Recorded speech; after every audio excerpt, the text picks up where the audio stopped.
সকাল বন্ধুরা। অপর্ণা ক্রিয়েশনে তোমাদেরকে জানাই অনেক অনেক শুভেচ্ছা আর আমার প্রাণ ভরা ভালোবাসা। আশা করি সবাই ভালো আছো, সুস্থ আছো, আমরাও ভালো আছি। সকালবেলা আজকে রান্নাঘরে আসতে অনেকটাই দেরি করে ফেলেছি। কারণ কি, কর্তামশাই ঘরে ছিল না, একটু বাজারের দিকে গিয়েছিল, আর আমিও এদিকে বাসি কিছু কাজকর্ম ঘরের ভেতরের ওগুলো সারছিলাম। এসে দেখি কর্তামশাই টিফিন বানানোর তোড়জোড় শুরু করে দিয়েছে, ভাতও বসিয়ে দিয়েছে। আর এই সজনে আলুটা কালকে রাতের বেলা আমি কেটে রেখেছিলাম, আজকে একটু সর্ষে পোস্ত বেটে রান্না করব এটা। আর আজকে তো বাড়িতে লোক লাগিয়েছি।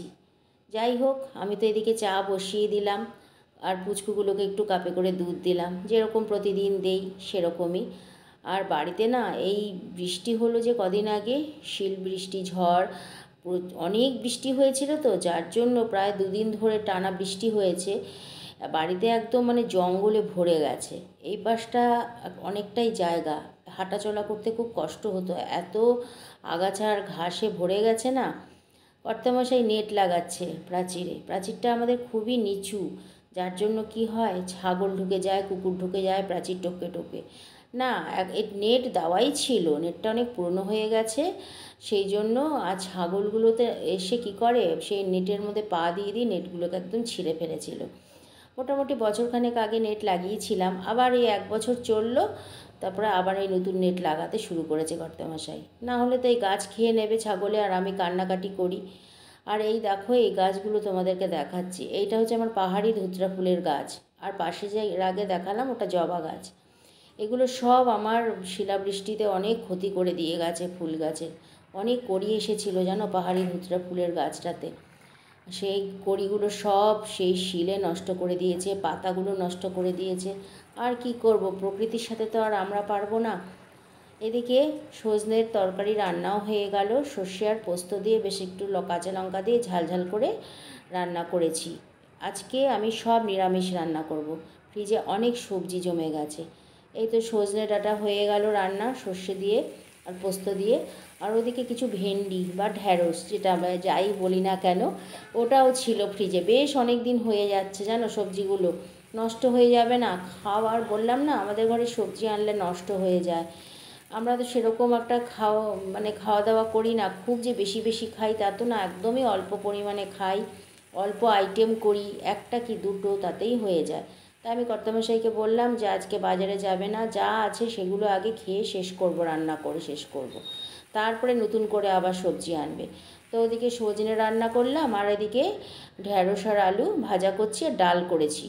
আর এই এঁচোড়টা আমার কর্তামশাইয়েরই এক বন্ধু দিয়েছিল, কেটে দিয়েছিল, একদম লোক দিয়ে কাটিয়ে এনে আমাকে দিয়েছিল, কিন্তু কাটালে কী হবে, আমাকে বসে বসে অনেকক্ষণ ধরেই বেছে কুটে রাখতে হয়েছে সুন্দরভাবে। এটাও বেশ 3 দিন হয়ে গেছে ফ্রিজে ছিল প্যাকেট করে। তো ভাবলাম না, আজকে এগুলো সব রান্না করব, সব নিরামিষ আইটেম, আর নিরামিষ করলে তো একটু 3-4 ভাগে ভাগে করতে হয়, একটা ভাগ করলে হবে না খাওয়া। সেই জন্যেই এতগুলো আইটেম করলাম, ডাল, সজনে, ভেন্ডি আলু ভাজা, আর করবো এঁচোড়ের তরকারি। এঁচোড়টা মাছ দিয়ে করব না, এমনি পেঁয়াজ রসুন সব কিছুই পড়বে, ওইভাবেই রান্নাটা করব। তো আর প্রেশার কুকারে সেদ্ধ বসালাম না, কড়াইয়েই সেদ্ধ করে নিলাম। দেখছি ভালো সেদ্ধ হচ্ছে না, অনেকক্ষণ সময় লেগেছে। কর্তামশাই আমার সঙ্গে রাগারাগি করলো, কেন প্রেশার কুকারে তুমি দিলে না, তুমি কেন কড়াইয়ে সেদ্ধ করলে, কতটা গ্যাস পুড়লো। গ্যাস তো পুড়লো, আমার অনেকটা সময়ও নষ্ট হলো, এটাই হচ্ছে ব্যাপার।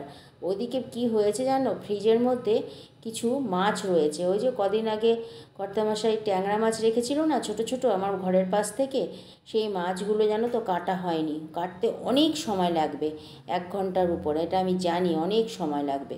তো এই রান্নাবান্নাগুলো সেরে আমাকে আবার ওই মাছ নিয়ে বসতে হবে, জানি না কখন কি করব। তাই জন্য ঝটপট আজকে সকালবেলা রান্নাঘরে ঢুকেই রান্না বসিয়ে দিয়েছি, সেই জন্যই কর্তামশাই টিফিনটা করে ফেলেছে। এই তো এখন এঁচোড় তরকারিটা রান্না করে ফেলবো। তো এই যে কড়াই বসিয়ে দিয়েছি, তেলও দিয়ে দিয়েছি, তাতে গোটা জিরে আর তেজপাতা ফোড়ন দিয়ে দিলাম। একদম সাদা মাঠা একটা রান্না, যেরকমভাবে আমরা করি, আর সম্পূর্ণ নিরামিষ বলবো না, কারণ পেঁয়াজ রসুন দিয়েই হবে। আর এর মধ্যে দেখো খুন্তিটা তোমাদেরকে একটু দেখিয়ে দিলাম।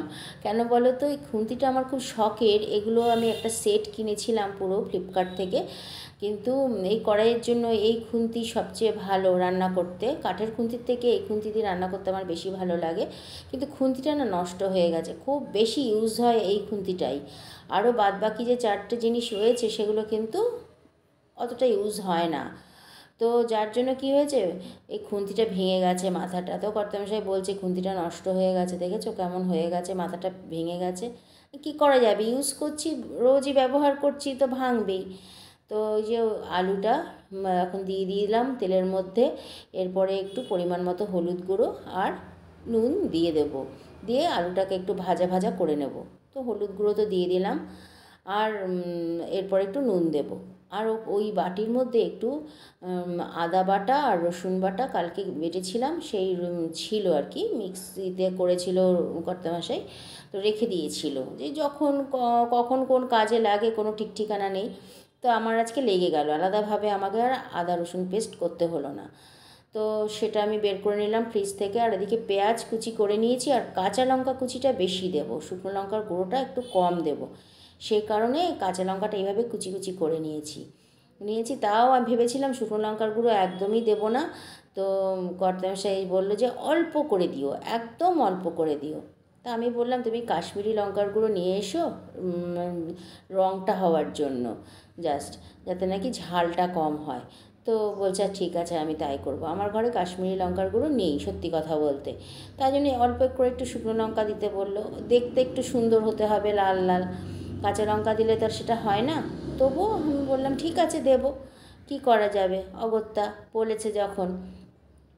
তারপরে আমি এই যে এঁচোড়টাও দিয়ে দিলাম, সেদ্ধ করে রাখা এঁচোড়। এটা আলুর সাথে একটু নাড়াচাড়া করে কিছুক্ষণ একটু খুন্তি দিয়ে ভেজে নেব। তারপরে যখন একটু ভাজা ভাজা ভাব হয়ে আসবে তখন আমি মশলাটা দিয়ে দেব। ওই আদা বাটা রসুন বাটা যে রয়েছে ওর মধ্যেই অল্প করে জিরে গুঁড়ো, ধনে গুঁড়ো, আর একদমই লঙ্কার গুঁড়ো না দিলে নয়, ওরকমভাবে দিয়ে আর কি এটা রান্না করব। আসল কথা কি জানো তো, রান্না আমি খুব ভালোবাসি রান্না করতে, যার জন্য রান্নাটা আমি দেখাই, সবার সাথে শেয়ার করি, যাই রান্না করি না কেন। আর এই যে তোমাদেরকে দেখাচ্ছি, আদা বাটা আর রসুন বাটার মধ্যে 1 চামচ জিরে গুঁড়ো দিয়েছি, চা চামচ, আর 1 চামচ ধনে গুঁড়ো দিয়েছি।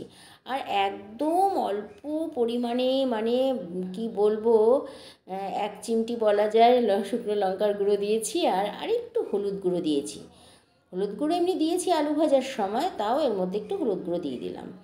দিয়ে এবার একটু জল দিয়ে ভালো করে গুলে নিয়ে এবার এটার মধ্যে দিয়ে দিলাম, ভালো করে কষিয়ে নেব। তো যেটা বলছিলাম, সেই জন্যই রান্নাটা তোমাদের সাথে শেয়ার করি, যেহেতু আমি ছোটোবেলা থেকে রান্নার প্রতি খুব নেশা, একদম ছোট্টবেলা থেকে, সেই রান্নাবাটি যখন থেকে খেলি তখন থেকেই। আমার মাও জানতো যে আমি রান্নার প্রতি খুব নেশা, আর আমি মন দিয়ে মায়ের রান্নাবান্না দেখতাম, আর মায়ের ধাঁচেই আমি সব রান্নাবান্না করি। হ্যাঁ, শাশুড়ি মায়ের কাছ থেকেও আমি অনেক রান্না শিখেছি, যেটা আমার মা করতো না, সেগুলোও খুব ভালো। তার মধ্যেও আমি একটা নতুনত্বের স্বাদ পেয়েছিলাম যখন আমি এই বাড়িতে আসি, ওটাও আমার কাছে ভালো লাগে। সেই রান্নাও আমি তোমাদের সাথে শেয়ার করেছি, আরও দেখাবো পরবর্তী দিনে। যাই হোক, এঁচোড় রান্নাটা সবারই একরকম, এটা আলাদা কিছু নয়। সেই মাছ দিয়ে করো আর এমনি নিরামিষ করো। এঁচোড় রান্না আমি নিরামিষও করে থাকি। এখন তো এঁচোড়ের সময়, আমি আরেকদিন সম্পূর্ণ নিরামিষ করব পেঁয়াজ রসুন ছাড়া, সেটাও তোমাদের সাথে শেয়ার করব। চিংড়ি মাছ দিয়ে করলে সেটাও নিশ্চয়ই শেয়ার করব। তো মোটামুটি সব কিছু মশলা দিয়ে কষিয়ে জল দিয়ে দিয়েছি। এখন একটু নামানোর প্রায় সময় হয়ে এসছে, দিয়ে দিলাম 1/2 চামচের উপরে একটু চিনি, পুরো 1 চামচ নয়, তাহলে বেশি মিষ্টি হয়ে যাবে, একটু জাস্ট স্বাদ আনবার জন্য চিনিটা দিলাম।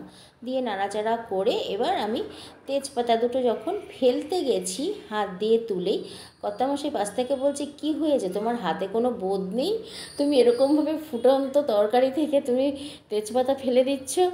আমার একটু হাসি পেয়ে গেছিলো, কী করব বলো। তো যাই হোক, গরম মশলাটা দিয়ে দিলাম, দিয়ে একটু নাড়াচাড়া করে এবার নামিয়ে নেব। তো ঘি দেব না, ভেবেছিলাম একটু ঘি দেব, তো দেব না, কারণ যেহেতু কর্তামশাই খাবে, নাহলে একটু ঘি দিলে ভালো স্বাদ হতো। যাই হোক, রান্না হয়ে গেল। আজকে 30 বছর ধরে রান্না বান্না করছি, হাতে বোধ থাকবে কি করে? সব কিছুই আমরা মেয়েরা পারি। গরম জলেও হাত দিতে পারি, হাতে ফোস্কা পড়লেও কাঁদতে পারি না, ওটাও সামলে নেই।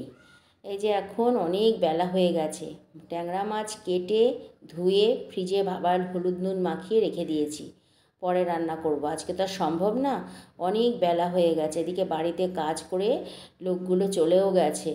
আমি তারপরে স্নান করে কাচা ধোয়া করে এই যে এখন মেলছি। এখন কটা বাজে জানো? এখন বিকেল 5টা বাজে।